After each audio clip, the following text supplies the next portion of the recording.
Hi guys, welcome back to new video. ಈಗ option entry process ಎಲ್ಲ complete ಆಗಿದೆ. ಅಂದರೆ ನೀವು ಆಪ್ಷನ್ಸ್ನ ಏನೆಲ್ಲ ಎಂಟ್ರಿ ಮಾಡ್ತೀರಾ ಆ ಒಂದು ಪ್ರೋಸೆಸ್ಸು ಈಗ ಸದ್ಯಕ್ಕೆ ಮುಗಿದಿದೆ. ನೆಕ್ಸ್ಟ್ ಏನಿದ್ರು ನೀವು ವೆಯ್ಟ್ ಮಾಡ್ತಾ ಇರೋದು ನಿಮ್ಮ ಸೆಕೆಂಡ್ ಎಕ್ಸ್ಟೆಂಡ್ ರೌಂಡ್ ರಿಸಲ್ಟ್ಸ್, ಅಂದರೆ ಥರ್ಡ್ ರೌಂಡ್ ರಿಸಲ್ಟ್ಸ್ಗೆ. ಸೊ ನಿಮ್ಮ ರಿಸಲ್ಟ್ಸು ಯಾವಾಗ ಬರ್ಬೋದು? ನೀವು ಈಗ ಫೀಸ್ ಪೇಮೆಂಟ್ ಮಾಡಿರ್ತೀರಾ, ಬಟ್ ಅದು ಕನ್ಫರ್ಮೇಷನ್ ನಿಮಗೆ ಎಲ್ಲಿ ಗೊತ್ತಾಗುತ್ತೆ? ಇದ್ರ ಬಗ್ಗೆ ಎಲ್ಲ ಕಂಪ್ಲೀಟಾಗಿ ತಿಳಿಸ್ಕೊಡ್ತೀನಿ. ಅದರಿಂದ ವಿಡಿಯೋ ಇನ್ಫಾರ್ಮೇಟಿವ್ ಆಗಿರುತ್ತೆ. ವಿಡಿಯೋನ ಎಲ್ಲೂ ಸ್ಕಿಪ್ ಮಾಡದೆ ಕೊನೆ ತನಕ ನೋಡ್ತಾ ಹೋಗಿ. ಈಗ KCT ಅಪ್ಡೇಟ್ಸ್ ಎಲ್ಲ ಮುಗಿದ ಮೇಲೆ ನೆಕ್ಸ್ಟು ನಿಮಗೆ ಸ್ಕಾಲರ್ಶಿಪ್ಸ್ ಅಪ್ಡೇಟ್ ಮಾಡ್ತೀನಿ. ನೆಕ್ಸ್ಟು ಸ್ಕಾಲರ್ಶಿಪ್ಸು ನೀವು ಏನು ಅಮೌಂಟ್ನ ಪೇ ಮಾಡಿರ್ತೀರೋ 1 lakh ಮೇಲೆ, ಅದನ್ನೆಲ್ಲ ನೀವು ಸ್ಕಾಲರ್ಶಿಪ್ಸ್ ಮುಖಾಂತರ ವಾಪಸ್ ಪಡ್ಕೋಬೋದು. ಅದರಿಂದ ನೆಕ್ಸ್ಟ್ ಯೂಸ್ಫುಲ್ ಕಂಟೆಂಟ್ಸ್ ಬರ್ತಾ ಇರುತ್ತೆ. ಯಾರೆಲ್ಲ ನಮ್ಮ ಚಾನಲ್ಗೆ ಇನ್ನೂ ಸಬ್ಸ್ಕ್ರೈಬ್ ಆಗಿಲ್ಲ ಸಬ್ಸ್ಕ್ರೈಬ್ ಆಗಿ, ಮತ್ತು ವೀಡಿಯೋಗೊಂದು ಲೈಕ್ನ ಮಾಡಿ. ಈಗ ನಿಮ್ಮ ಆಪ್ಷನ್ ಎಂಟ್ರಿ ನೀವೇನಾದರೂ ಮಿಸ್ಟೇಕ್ಸ್ನ ಮಾಡಿದರೆ ಇದು ನಿಮಗೆ ಲಾಸ್ಟ್ ಚಾನ್ಸ್ ಆಗಿತ್ತು ನೀವು ಎಡಿಟ್ ಮಾಡೋದಕ್ಕೆ. ಬಟ್ ಈಗ ಒಂದು ಲಾಸ್ಟ್ ಡೇಟ್ ಮುಗಿದೋಗಿದೆ, ನಿಮ್ಗೆ ಇನ್ನೇನೋ ಚಾನ್ಸೇ ಇಲ್ಲ ಅಂತ ಹೇಳ್ಬೋದು. ಮತ್ತೆ ಸ್ಟೂಡೆಂಟ್ಸು ಎಕ್ಸ್ಟೆಂಡ್ ಮಾಡಿ ಅಂತ ಕೇಳ್ತಾರೆ. ಏನಕ್ಕಪ್ಪ ಎಕ್ಸ್ಟೆಂಡ್ ಮಾಡಬೇಕು? ನೋಡಿ, ಅವರು ನಿಮಗೆ ಒಂದಿನ ಎಕ್ಸ್ಟೆಂಡ್ ಮಾಡಿಲ್ಲ. ಸೊ ನಿಮಗೆ 2 days ಕೊಟ್ಟು ಮತ್ತೆ ಇನ್ನೊಂದು ದಿನ ಎಕ್ಸ್ಟೆಂಡ್ ಮಾಡಿದ್ರು. ನಿಮಗೆ ಕರೆಕ್ಟಾಗಿ ನೀವು ಡಿಸಿಷನ್ ಮಾಡಿಕೊಂಡು ಈಗಲೇ ನೀವು ಡಿಸಿಷನ್ ಮಾಡಬೇಕು ಅಂತಂದರೆ ತುಂಬ ಕಷ್ಟ. ನೀವು ಮುಂಚೆನೇ ಪ್ರಿಪೇರ್ ಆಗಬೇಕಿತ್ತು, ಯಾವ ರೀತಿ ಆಪ್ಷನ್ ಎಂಟ್ರಿ ಲಿಸ್ಟ್ ಇರಬೇಕು, ನಾನು ಏನೆಲ್ಲ ಚೇಂಜಸ್ ಮಾಡಬೇಕು ಅಂತ.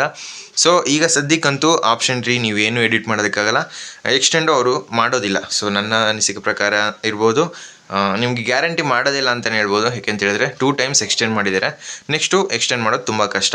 ಸೊ ಏನು, ಈಗ ನೀವು ಇವತ್ತು ಬೆಳಗ್ಗೆ 8 ಗಂಟೆ ಒಳಗಡೆ ನಿಮ್ಮ ಆಪ್ಷನ್ ಎಂಟ್ರಿ ಮಾಡಿರ್ತೀರ, ಅದ್ರ ಪ್ರಕಾರ ನಿಮಗೆ ಸೆಕೆಂಡ್ ಎಕ್ಸ್ಟೆಂಡ್ ರೌಂಡಲ್ಲಿ ಕಾಲೇಜ್ನ ಅಲಾಟ್ ಮಾಡ್ತಾರೆ. ಸೊ ಸೆಕೆಂಡ್ ಎಕ್ಸ್ಟೆಂಡ್ ರೌಂಡು ಮೊದಲು ಪ್ರಾವಿಸ್ನಲ್ ರಿಸಲ್ಟ್ಸ್ ಅನೌನ್ಸ್ ಮಾಡ್ಬೋದು ನಿಮಗೆ. ಸೊ ಪ್ರಾವಿಸ್ನಲ್ ರಿಸಲ್ಟ್ಸು ನಿಮಗೆ ನಾಳೆ ಬರ್ಬೋದು. ಪ್ರಾವಿಸ್ನಲ್ ರಿಸಲ್ಟ್ಸು ನಾಳೆ ಬರ್ಬೋದು ಅಂತ ಅನ್ನಿಸ್ತಿದೆ. ನಿಮಗೆ ಫೈನಲ್ ಅಲಾಟ್ಮೆಂಟು ಅದಾದಮೇಲೆ ನಿಮಗೆ ಅನೌನ್ಸ್ ಮಾಡ್ತಾರೆ. ಈಗ ಪ್ರಾವಿಸ್ನಲ್ ಅಲಾಟ್ಮೆಂಟು ನಿಮ್ಗೆ ಸಿಕ್ಕಿದ ತಕ್ಷಣ ಹೋಗಿ ಕಾಲೇಜ್ಗೆ ಅಡ್ಮಿಷನ್ ಆಗೋ ಅವಶ್ಯಕತೆ ಇಲ್ಲ. ಜಸ್ಟು ಅದು ಪ್ರಾವಿಸ್ನಲ್ ಏನು ಸಿಕ್ಕಿರುತ್ತೆ 99.9% ನಿಮಗೆ ಫೈನಲ್ ಅಲಾಟ್ಮೆಂಟಲ್ಲಿ ಅದೇ ಕಾಲೇಜ್ ಸಿಗುತ್ತೆ. ಸೊ ಸೀಟ್ಸು ಜಾಸ್ತಿ ಏನು ವೆರಿ ಆಗೋ ಅವಶ್ಯಕತೆ ಇಲ್ಲ. ಈಗೇನು ಸಿಕ್ಕಿರುತ್ತೆ ಅದೇ ಫೈನಲ್ ಅಂತ ಅಂದ್ಕೊಳ್ಳಿ. ನಿಮಗೆ ಪ್ರಾವಿಸ್ನಲ್ ಅಲಾಟ್ಮೆಂಟ್ ಆದಮೇಲೆ ನೆಕ್ಸ್ಟು ನಿಮಗೆ ಫೈನಲ್ ಅಲಾಟ್ಮೆಂಟ್ ಅಂತ ಇರುತ್ತೆ. ಈಗ ಪ್ರಾವಿಸ್ನಲ್ ಅಲಾಟ್ಮೆಂಟ್ ಆದಮೇಲೆ ಫೀಸ್ ಪೇಮೆಂಟ್ ಮಾಡೋ ಅವಶ್ಯಕತೆ ಇಲ್ಲ. ನಿಮಗೆ ಫೈನಲ್ ಅಲಾಟ್ಮೆಂಟ್ ಯಾವಾಗ ಬರುತ್ತೆ ಆವಾಗ ನಿಮ್ಮ ಫೀಸ್ ಪೇಮೆಂಟ್ ಇರುತ್ತೆ. ಈ ಸಲ ಚಾಯ್ಸ್ ಎಂಟ್ರಿ ಇರೋದಿಲ್ಲ. ನಿಮಗೆ ಫಸ್ಟ್ ರೌಂಡಲ್ಲಿ ಇರ್ಬೋದು, ಸೆಕೆಂಡ್ ರೌಂಡಲ್ಲಿ ಇರ್ಬೋದು, ನಿಮಗೆ ಚಾಯ್ಸ್ ಎಂಟ್ರಿ ಇತ್ತು ಯಾವಾಗ ರಿಸಲ್ಟ್ಸ್ ಆದ ತಕ್ಷಣ. ಬಟ್ ಈಗ ನಿಮಗೆ ಚಾಯ್ಸ್ ಎಂಟ್ರಿ ಅನ್ನೋ ಪ್ರೋಸೆಸ್ ಇರೋದಿಲ್ಲ. ಡೈರೆಕ್ಟು ಸಿಕ್ಕಿದ ಕಾಲೇಜ್ಗೆ ಮಿಸ್ ಮಾಡದೆ ಅಡ್ಮಿಷನ್ ಆಗಲೇಬೇಕು. ನಿಮಗೆ ಈ ಒಂದು ಪ್ರೋಸೆಸ್ನ ಬೇಗ ಕಂಪ್ಲೀಟ್ ಮಾಡ್ತಾರೆ. ಸೊ ನಿಮ್ಮ ಪ್ರಾವಿಸ್ನಲ್ ರಿಸಲ್ಟ್ಸು ನಾಳೆ ಬರ್ಬೋದು, ಅಥವಾ ನಾಳಿದ್ದು ಮ್ಯಾಕ್ಸಿಮಮ್ ನಾಳಿದ್ದು ಬರ್ಬೋದು. ನನ್ನ ಪ್ರಕಾರ ನಾಳೆನೇ ಅನೌನ್ಸ್ ಮಾಡ್ಬೋದು ನಿಮ್ಮ ಪ್ರಾವಿಸ್ನಲ್ ರಿಸಲ್ಟ್ಸ್ಗೆ.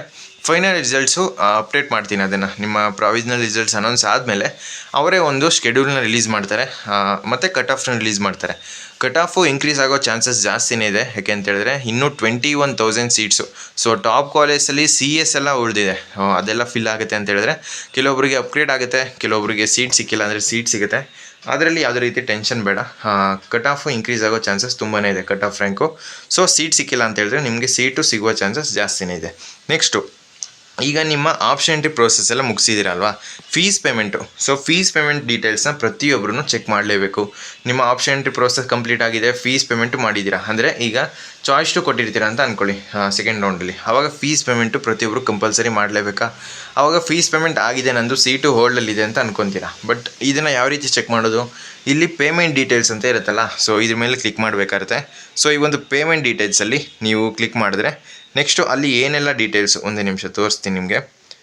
ಒಂದು ಪೇಮೆಂಟ್ ಡೀಟೇಲ್ಸಲ್ಲಿ ನಿಮಗೆ ಮೆನ್ಷನ್, ಇಲ್ಲಿ ನೋಡಿ ಪೇಮೆಂಟ್ ಡೀಟೇಲ್ಸ್ ಕ್ಲಿಕ್ ಮಾಡಿದಾಗ ಇಲ್ಲಿ ಮೆನ್ಷನ್ ಆಗಿರಬೇಕು. ಸೊ ಅಮೌಂಟ್ ಎಷ್ಟು ಪೇ ಮಾಡಿದ್ದೀರಾ, ಯಾವಾಗ ಪೇ ಮಾಡಿದ್ದೀರಾ ಅಂತ. ಇಲ್ಲಿ ಡೀಟೇಲ್ಸ್ನ ಕ್ರಾಸ್ ಚೆಕ್ ಮಾಡ್ಕೊಳ್ಳಿ. ನೆಕ್ಸ್ಟು ಈ ಒಂದು ಡೀಟೇಲ್ಸಲ್ಲಿ ಏನಾದರೂ ಮಿಸ್ಟೇಕ್ಸ್ ಇತ್ತು ಅಂತ ಹೇಳಿದ್ರೆ ನೀವು KAಗೆ ಕಾಂಟ್ಯಾಕ್ಟ್ ಮಾಡ್ಬೋದು. ಯಾಕೆಂತ ಹೇಳಿದ್ರೆ ನೀವು ಫೀಸ್ ಪೇಮೆಂಟ್ ಕರೆಕ್ಟಾಗಿ ಮಾಡಿದರೆ ಅದು ಮಿಸ್ಟೇಕ್ಸು ಚಲನ ಮುಖಾಂತರ ನೀವೇನಾದರೂ ಪೇಮೆಂಟ್ ಮಾಡಿದರೆ ಅದು ಬ್ಯಾಂಕ್ ಅವ್ರ ಕಡೆಯಿಂದ ಆಗಿರುತ್ತೆ.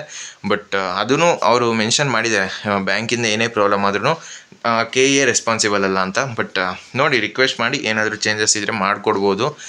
ಬಟ್ ಅವ್ರದ್ದು ಅದು ಏನು ಅಂದರೆ ಅವ್ರ ರೆಸ್ಪಾನ್ಸಿಬಿಲಿಟಿ ತಗೊಳ್ಳೋದಿಲ್ಲ ಅದಕ್ಕೆ. ಯಾಕೆಂತ ಹೇಳಿದ್ರೆ ಅವ್ರು ಕ್ಲಿಯರಾಗಿ ಮೆನ್ಷನ್ ಮಾಡಿದ್ದಾರೆ. ನೀವು ಮುಂಚೆನೇ ಕ್ರಾಸ್ ಚೆಕ್ ಮಾಡಿಸಿ ಆ ಒಂದು ಬ್ಯಾಂಕಿಗೆ ಕಾಂಟ್ಯಾಕ್ಟ್ ಮಾಡ್ಬೋದಿತ್ತು. ಬಟ್ ಇವಾಗ ಟೈಮು ಮೀರಿದೆ.